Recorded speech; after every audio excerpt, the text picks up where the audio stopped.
نوری نەمر بەرجی شەشەم نووسینی مامۆستا محەممەد فەتحوڵڵا گولەن.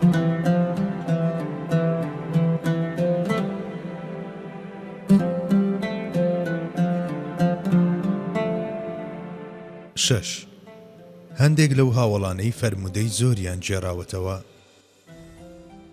ئەو هاوڵانەی ڕوبەڕووی زۆرترین تیری هێرشی ڕۆژهەڵات ناسان و لاسایی کەرەوانیان لە جیهانی ئیسلامدا بوونەتەوە، ئەو هاوڵە بەڕێزانەی پێغەمبەری خوددان کە فەرمودەی زۆریان جێراوەتەوە و لە دەستەواژەی فەرمودەدا با مکەفرونە سەحابە ناوبراون.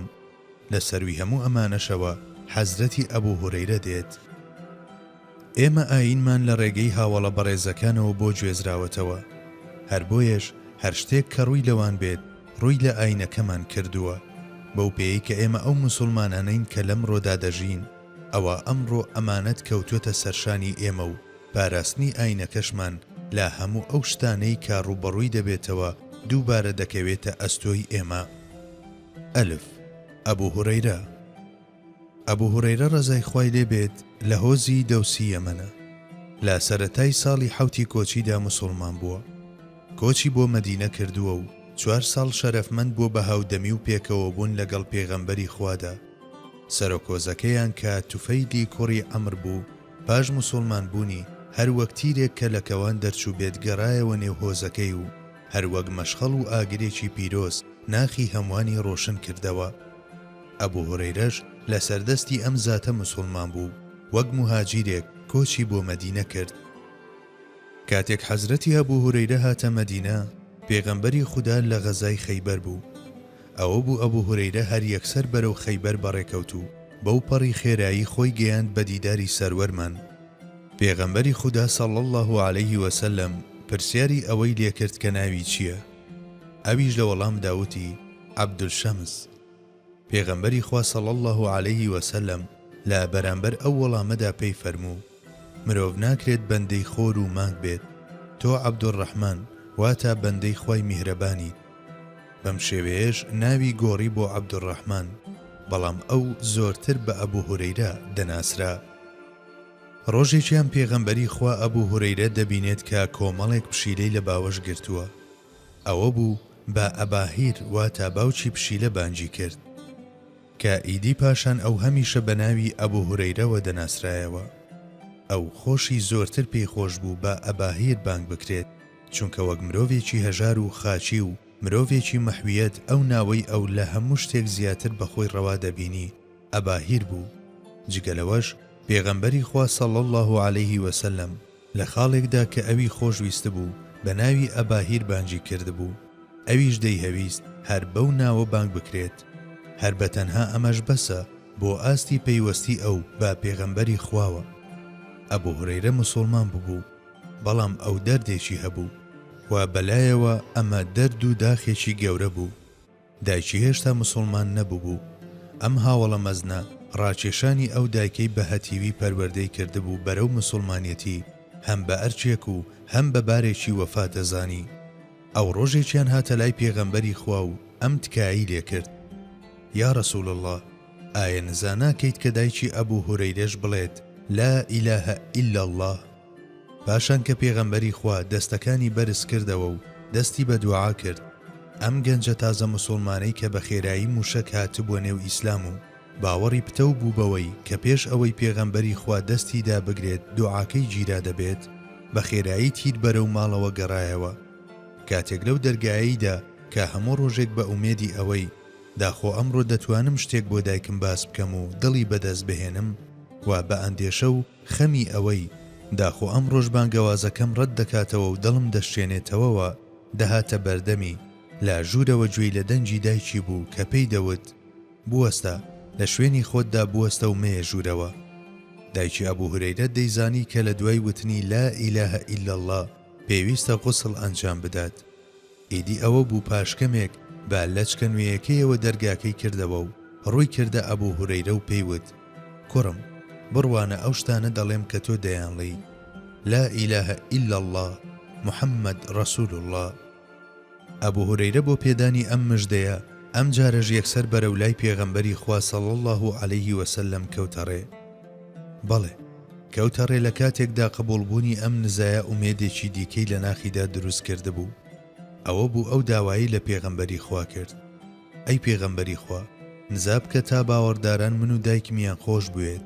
پێغەمبەری خوا صلی الله عليه وسلم دەستەکانی بەرز کردەوە و دووبارە ئەم نزایی کرد: پەروەردگارە، ئەبوو هورەیرە و دایکی لای باوەڕداران خۆشەویست بکە. بەڵێ باوەڕداران ئەبوو هورەیرەیان خۆش دەوێت. وەڵامی ئەو پرسیارەش کە داخۆچێن ئەوانەی ئەبوو هورەیرەیان خۆش ناوێت بۆ تێگەیشتن و بیرتیژی خوێنەرانی جێدەهێڵم. ئەبوو هورەیرە بە شەو و بە ڕۆژ هەرگیز لە پێغەمبەری خوا صلی الله عليه وسلم جیا نەدەبوویەوە. ئەو قارەمانی زیرەکی و بیرتیژی بوو. ئەو یەک لە سەرسەی شەو دەنووست و یەک لە سەرسەی دیکەی با پەرستشەوە بەسەر دەبرد. ئەوراد و ئەسکارەکانی دەخوێند و لە یەک لە سەرسەکەی دیکەشدا ئەو فەرمودانەی کە لەبەری کردبوون دووبارەی دەکردنەوە تا لە بیری نەچنەوە. لە هەمان کاتدا ئەو کەڵە پیاوێکی زانا و فەقیه و ئەزبەرکاری فەرمودە بوو. ڕۆژێکیان کاتێک لە مزگەوتدا ئەم دوعایی دەکرد: پەروەردگارە، زانستێکم پێ ببەخشە کە هەرگیز لە بیرم نەچێتەوە. پێغەمبەری خوا گوێی لێ دەبێت و بە شێوازێک کە مزگەوت بهێنێتە هەژان دەفەرمێت: اللهم ئامین. بەڵێ لە پشت زانینی فراوانی ئەبوو هورەیرەوە دەربارەی فەرمودا ئەم ئامینەی پێغەمبەری خوش جێی باسە. هەروەها ڕۆژێکی دی کاتێک بە پێغەمبەری خوای وت: یا ڕەسوول الله، دەمەوێت هەرگیز ئەو شتانم لە بیر نەچێتەوە کە لە تۆوە دەیبیستم. لە وەڵامدا پێغەمبەری خوا صلی الله عليه وسلم پێی فەرموو: کەواکەی بەرددا بکەنە و لەسەر زەوی ڕای بخە. ئەبوو هورەیرەش ئەو کارەی کرد کە پێغەمبەری خوا پێی فەرموو. پێغەمبەری خوش پاش ئەوەی دەستەکانی بەرز کردەوە و پاش دوعاکردن هەروەک ئەوەی لە غەیبەوە شتانێک نێودەستیان پڕ کردبێت دەستی هێنا و لەسەر کەواکەی خاڵی کردەوە. پاشان بە ئەبوو هورەیرەی فەرموو: ئێستا ئەمە لول بکە و بە سنگتیەوە بنێ. ئەبوو هورەیرەش پاش جێڕانەوەی ئەمڕوو داوە دەیوت: کەواکەم لول کرد و بە سنگمەوە نا. سوێن دەخۆم ئیدی لە دوای ئەم جارە هەرگیز هیچ شتێکم بیر نەچوێتەوە کە لە پێغەمبەری خوام بیست بێت. هەتا خۆی لە ژیاندا بوو بەو کەسانەی کە پێیان دەوت: تۆ فەرمودەی زۆر دەجێڕیتەوە، بەو پەڕی دڵپاکی و سەمیمیەتەوە دەیوت. لە کاتێکدا برا کۆچبەرەکانم لە بازاردا سەرگەرمی کڕین و فرۆشتن بوون، برا ئەنساریەکانیشم سەرخاڵی چێڵگە و باخەکانیان بوون. من بەنانەسچی خزمەتی پێغەمبەری خوام دەکرد. هەر لە ڕاستیشدا بەم شێوەیە بوو. ئەو هەرگیز لە پێغەمبەری خوا صلی الله عليه وسلم جیا نەبوویەوە. جار هەبوو بە چەند ڕۆژ بە برسێتی دەمایەوە و ڕۆژووی ویساڵی دەگرت، واتە بۆ بەربانکی چی دەست نەدەکەوت تا بیخوات و هەر بەم شێوەیەش نیەتی ڕۆژووی دەهێنایەوە و 3 ڕۆژ یاخود 4 ڕۆژ لەسەر یەک ڕۆژووی دەگرت. هەندێک جار هەروەک ئەوەی گەشکەلەی دابێت لەسەر زەوی دەتلایەوە و بەو کەسانەی کە بەلایدا دەڕۆیشتن دەیوت: ئیستیغراتوک، کە هەم بەواتای ئایا کەسێک نییە قورئانم بەسەردا بخوێنێت و هەم بەواتای ئایا کەسێک نییە خواردنێکم بداتێت دێت. زۆر جار کە لە جەعفەری تەیار هیچ کەسێکی دی لە حاڵی ئەم تێنە دەگەیشت، بەگرە زۆرێک لەوانەی کە دەیان بینی هەندێک قورئانیان بەسەردا دەخوێند و تێدەپەڕین. بەڵام ئەو جەعفەری تەیارەی کە مایەی ڕووسوری خانەی ئەبوو تاڵیب بوو، ئەو جەعفەرەی کە پاشفەتحی خەیبەر لە حەبەشە بەرەو مەدینە گەڕایەوە و خۆی گەیاندە لای پێغەمبەری خوا و پێغەمبەریش درودی خوای لەسەر بێ دەیفەرموو: نازانم کە بە فەتحکردنی خەیبەر خۆشحاڵ بم یاخود بە گەڕانەوەی جەعفەر.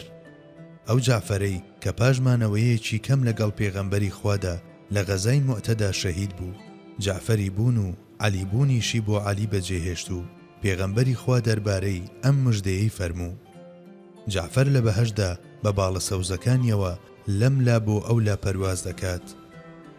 بەڵێ ئەم جەعفەری تەیارە ئەبوو هورەیرەی لەگەڵ خۆیدا دەبردەوە بۆ ماڵەوە و سچی تێر دەکرد، ناو بەناویش هەر خودی پێغەمبەری خودا بەم کارە هەڵدەستا.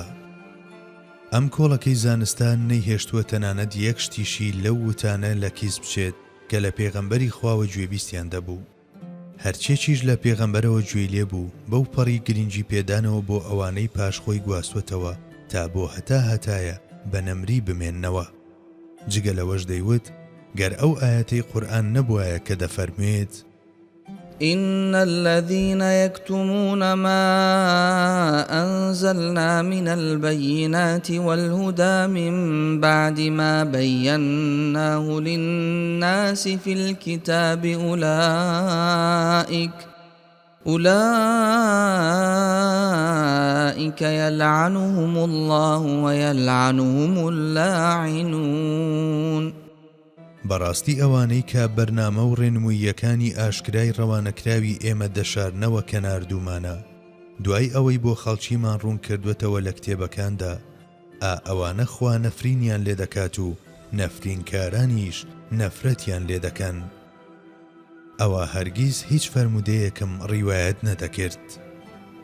مانەوەی ئەم هاوڵە لە تاوان دوور و دڵسۆز و وردەکارە لە لای زاتێکی وەک پێغەمبەری خوددا کە گەورەترینی گەورەکانە و کەسێکە لە حاڵی باڵا و ڕەفتاری بەرز خۆشی دێت بۆ ماوەی 4 ساڵ و نەبوونی هیچ ڕەخنەیەک لەسەر ئەو نزیکەی لە پێغەمبەری خواوە پێم وایە بەس بێت بۆ پیشاندانی گەورەی ئەو تا لە کەسێکی گەورەوە نزیک نەبیت ناتوانیت لە واتای ئەمە تێبگەیت هەتا نەشڵێیت هاتوومە نێو ڕێی خۆشەویستی و ئیدی پێویستم بە ناموس و ئار نییە ناتوانیت لە گەورەکانەوە نزیک ببیتەوە. وەک کەسانێک بانگەشەی بۆ دەکەن هاوڵانی پێغەمبەری خوددا لە بەرامبەر ئەبوو هورەیرەوە هەڵوێستی نەرێنیان نەبوو. حەزرەتی ئەبوو ئەیوبی ئەنساری کە لە یەکەمین موسڵمانانی ئەنسارە و لە عەقەبەدا دەستی پێغەمبەری خوای گوشیوە و بە شەرەفی میوانداریکردنی پێغەمبەری خوا صلی الله علیه وسلم گەیشتووە و ئێستاش میوانی بەشان و شکۆی شاری ئیستانبوڵە.